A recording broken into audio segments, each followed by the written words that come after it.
కన్నా రజని, లాయర్ రజని ఏమి ఎప్పుడు ఏ పార్టీలో ఉంటారో, ఏ పార్టీ స్టాండ్ తీసుకుంటారో ఆమెకే తెలియదు.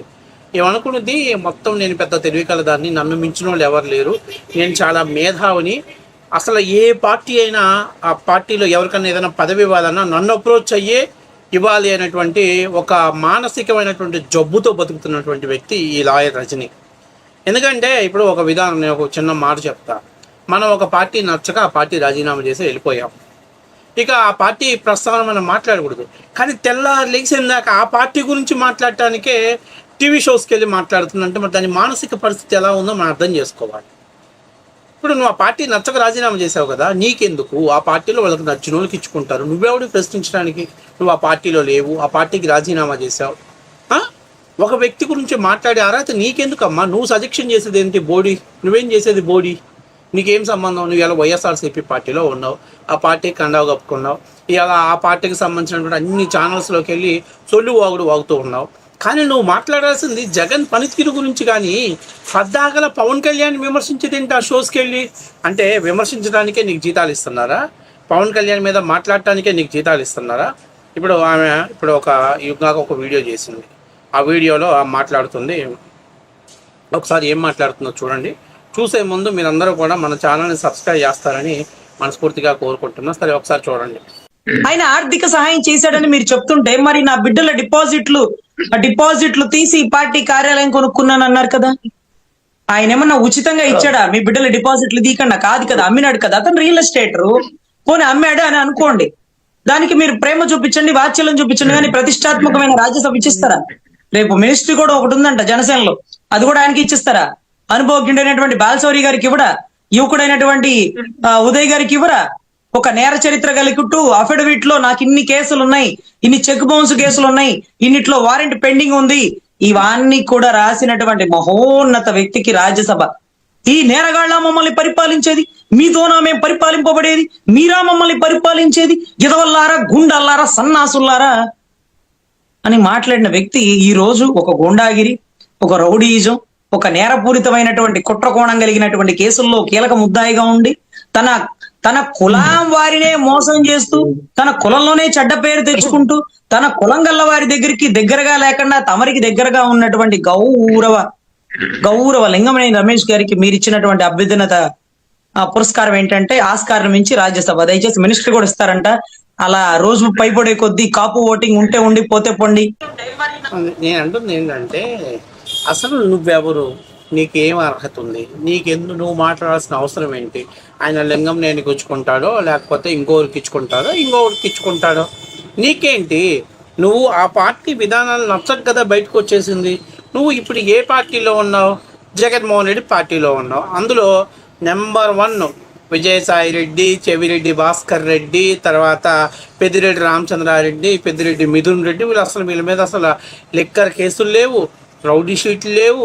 అవినాష్ రెడ్డి, వీళ్ళ మీద ఎటువంటి కేసులు లేవు. వీళ్ళు సచివులు, మంచి క్యారెక్టర్ ఉన్నటువంటి, సబ్జెక్ట్ ఉన్నటువంటి వ్యక్తులు, ప్రజాసేవలో ఆది తేలిన వాళ్ళు, ప్రజల సమస్యలని ఆర్పి తేలిన వాళ్ళు, అద్భుతమైనటువంటి వాళ్ళు. కాబట్టి వాళ్ళ గురించి నువ్వు చెప్పుకో. నీకెందుకు? నీకు అవసరం ఏంటి?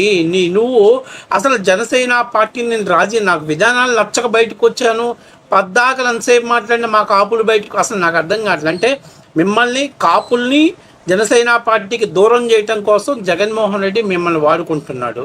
జగన్మోహన్ రెడ్డి మీకు పేమెంట్లు ఇచ్చి మాట్లాడిస్తున్నాడు. అందుకని మీరు పద్దాకల పవన్ కళ్యాణ్ గురించి మాట్లాడుతున్నారు. నేను చూస్తున్నా. అసలు నువ్వు వైఎస్ఆర్ కాంగ్రెస్ పార్టీలో జాయిన్ అయ్యావా లేదా? లేదనుకుందాం. లేనప్పుడు పవన్ కళ్యాణ్ జనసేన పార్టీ విధానాలు నచ్చక బయటకు వచ్చేసావు. వెళ్ళిపో, శుభ్రంగా వెళ్ళిపో. అక్కడ ఆ పార్టీ ఉంటుందో, ఊడిద్దో, అమ్ముకుంటాడో, కింద పడతాడో, పైన పడతాడో, ఆయన బాధ ఆయన పడతాడు కదా. నీకెందుకమ్మా? నాకు వద్దని చెప్పి అక్కడి నుంచి తట్టా పొట్టా సర్దుకొని వచ్చేసిన తర్వాత ఇంకా ఎందుకు ఆ పార్టీ గురించి మనం మాట్లాడుకోవాల్సిన అవసరం ఏంటి? ఎందుకంటే జగన్మోహన్ రెడ్డి మాట్లాడితే మీకు డబ్బులు ఇస్తాడు. జగన్మోహన్ రెడ్డి ఇచ్చే డబ్బుల కోసం మీరు పవన్ కళ్యాణ్ మీద మాట్లాడాలి. ఇప్పుడు నేనేమంటుంది, ఆమె డిపాజిట్లు అమ్ముకున్నాను, పార్టీ ఆఫీసుకు. నేను అడుగుతున్నా, రాష్ట్రంలో పార్టీ మొత్తాన్ని నడపాలంటే ఆ పార్టీలో ఎవరో ఒకరు పార్టీకి ఫండింగ్ ఇవ్వండి నడుపుతాడా?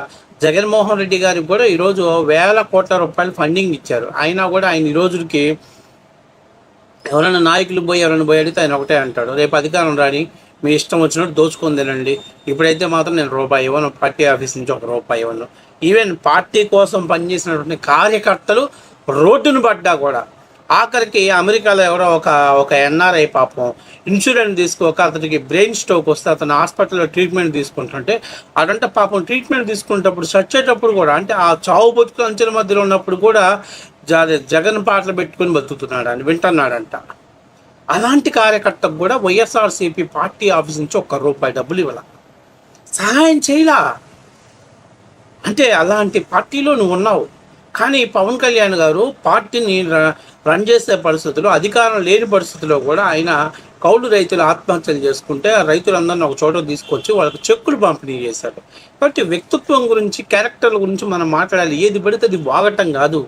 నీకు జగన్మోహన్ రెడ్డి డబ్బులు ఇస్తున్నాడు, పవన్ కళ్యాణ్ మీద మొరగమని వైసీపీ నుంచి డబ్బులు వస్తున్నాయి, జనసేన పార్టీ మీద మొరుగుతున్నావు, అదే నీ పని. అందుకనే కదా ఇప్పుడు మనం నీ భాషలో చెప్పాలంటే, నువ్వు ఆడపిల్లవి, నీకు ఒక పెళ్లి చేసాం, ఆడి నచ్చలేదు, ఆడి మొగుడు మంచోడు కాదని నువ్వు అని బయటకు వచ్చేసావు, తెగదింపులు చేసుకుని బయటకు వచ్చావు. ఇంకా పద్దాకలు ఆ మొగుడు గురించి ఎందుకు మాట్లాడుకోవటం? కొత్త సంసారం గురించి కదా మనం మాట్లాడాల్సింది. ఇప్పుడు జనసేన అయిపోయింది, వైఎస్ఆర్సీపీ పార్టీలోకి వచ్చావు, ఆ పార్టీ గురించి మాట్లాడుకో, ఆయనకు జాకీలు వేసుకో, ఆయన పైకి లేపుకో, ఆయన ఇంకా ఆకాశానికి ఎత్తు, ఆ 11 సీట్లు కూడా లేకుండా చేసేయి, దాన్ని ఎవడు వద్దనట్లా. నేను చెప్పేందనంటే, ఇవాళ మేమేమంటున్నాం అంటే, మీరెవరు కూడా జగన్మోహన్ రెడ్డి గారి కోసం పనిచేస్తున్నారు తప్పనిచ్చి పవన్ కళ్యాణ్ గారి కోసం మీరు ఆ పార్టీలో ఉండి ఆయన ఫ్రేమ్ను ఉపయోగించుకున్నారు, ఆయన ద్వారా మీరు పదవులు పొందారు, ఆయనకేదో మీరు సేవ చేస్తున్నట్టు మీ సెల్ఫ్ డబ్బా కొట్టుకోవడానికి 90% మీ పొలిటికల్ మైలేజ్ కోసం వాడుకున్నారు. అయినా కూడా ఆయన ఇప్పుడు దాకా ఏమల్లా. కానీ ఈ రోజుకి కూడా తెన్నింటి వాసాలు లెక్క పెట్టినట్టు ఈ రోజుకి కూడా జనసేన పార్టీ నుంచి వెళ్ళిపోయిన తర్వాత కూడా తెల్లారి ఒక షోలో ఒక విషయం మీద, సెకండ్ షోలో మళ్ళీ మొత్తం కామన్గా ఏంటాయంటే సాయంత్రం దాకా మాట్లాడేది ఎవరి మీద అంటే పవన్ కళ్యాణ్ మీద. పవన్ కళ్యాణ్ తిట్టడమో, పవన్ కళ్యాణ్ గారిని గురించి లోపాల గురించి మాట్లాడటానికే. మరి ఆయనకి జగన్మోహన్ రెడ్డి గురించి మాట్లాడే దమ్ము లేదు.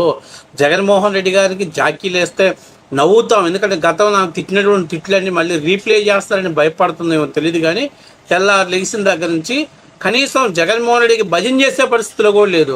పవన్ కళ్యాణ్ గారిని విమర్శలు చేయటాన్ని లక్ష్యంగా పెట్టుకుని పనిచేస్తుంది.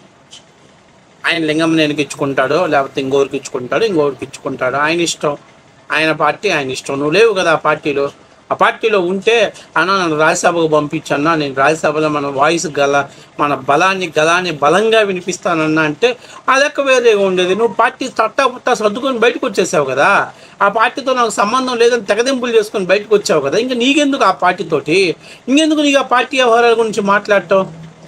నీది నువ్వు గడుక్కో, నువ్వు ఏ పార్టీలో ఉన్నావు, ఇలా ఆ పార్టీ గురించి మాట్లాడుకో. ఆ పార్టీకి ఇలా 11 సీట్లు, ఎవడు ఉంటాడో ఎవడు పోతాడో తెలియదు. జగన్మోహన్ రెడ్డి బెయిల్ మీద ఇబ్బంది పడుతున్నాడు, రేపేమన్నా విచారణకు వస్తే భయపడాలి. అవిగా కొత్తగా లిక్కర్ కేసులు, ఇసుక కేసులు, అనేక కేసులు నమోదయ్యాయి.